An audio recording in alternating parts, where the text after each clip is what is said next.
तो एक सवाल तो ये भी उठ रहा है कि आखिर अभी तक पुलिस क्या क्या हासिल कर चुकी है। वो कौन कौन सी चीजें हैं जिन्हें सुराग के तौर पर और सबूतों की कतार में रखा जा सकता है, क्योंकि अभी तक पुलिस को वो आला कत्ल नहीं मिला है जिसे श्रद्धा को कत्ल करने के बाद उसकी लाश के टुकड़े टुकड़े किए गए। इसके अलावा श्रद्धा का मोबाइल कहां है, जो इन सबूतों की लिस्ट में शायद सबसे ऊपर है।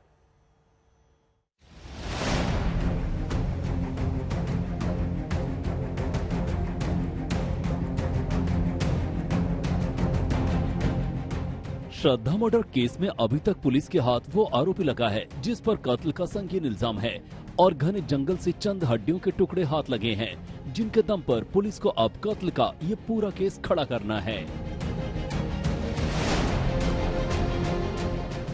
ऐसे में ये माना जा रहा है कि कत्ल के आरोपी को साथ लेकर जंगल की खाक छान रही पुलिस को कई और जरूरी सबूत मिल सकते हैं, लेकिन सबसे पहले ये समझना बेहद जरूरी है कि अभी तक पुलिस के हाथ लगा क्या क्या है। पुलिस को फ्रिज से लेकर घर के अलग अलग हिस्सों से खून के छींटे नहीं मिले। आरोपी ने खून से सने कपड़ों को एक कचरे की गाड़ी में डाल दिया था। जिस आरी से लाश के टुकड़े करने की बात कही जा रही है वो भी पुलिस के हाथ नहीं लगी है। जिस फोन से एक ही झटके में कई राज फाश हो सकते हैं, श्रद्धा का वो फोन भी पुलिस के हाथ नहीं लगा है। इतना ही नहीं, आरोपी आफताब जिन जिन रास्तों से गुजरने का दावा कर रहा है, पुलिस को अभी तक वहां के सीसीटीवी फुटेज तक नहीं मिले। हालांकि जंगल से अभी तक पुलिस को कुछ टुकड़े मिले हैं, लेकिन वो श्रद्धा के ही हैं, ये तो जांच से सामने आएगा। मगर पुलिस को अब भी बड़ी ही शिद्दत से श्रद्धा का सिर और धड़ के दूसरे हिस्से की तलाश है, जिससे कत्ल के किस्से को सुलझाने में मदद मिलेगी। अब तक सिवाय कबूलनामे और चंद दावों के एक भी ऐसी चीज सामने नहीं आई है जिससे साबित हो कि श्रद्धा का वाकई कत्ल हुआ है, क्योंकि जिन पॉलिथीन बैग में लाश के टुकड़े फेंकने की बात कही गई वो भी पुलिस को नहीं मिले।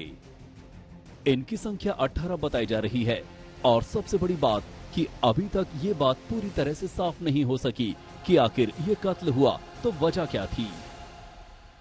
ये जो झाड़ियां ऊपर तक थी जिसमें कुछ न नजर आया, तो इसको देखिए पुलिस ने किस तरीके से हटाया है ताकि अंदर की चीजें नजर आ सकें।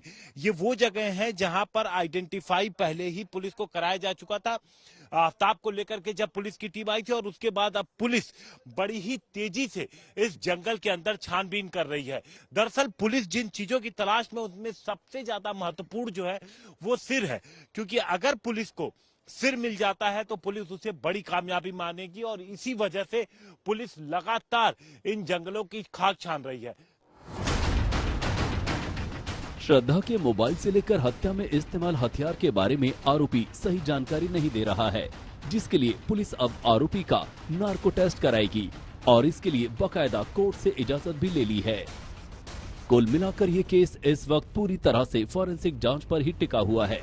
इसीलिए दिल्ली पुलिस ने श्रद्धा के घर वालों के डीएनए सैंपल भी उनकी मर्जी से हासिल कर लिए हैं। बरामद हड्डियां और बाकी सबूत जब ये साबित कर देंगे कि हड्डियां इंसानी ही हैं, तो फिर श्रद्धा के घर वालों के डीएनए सैंपल से इनका मिलान कराया जाएगा, जिससे ये साबित होगा कि लाश के ये टुकड़े श्रद्धा के ही हैं।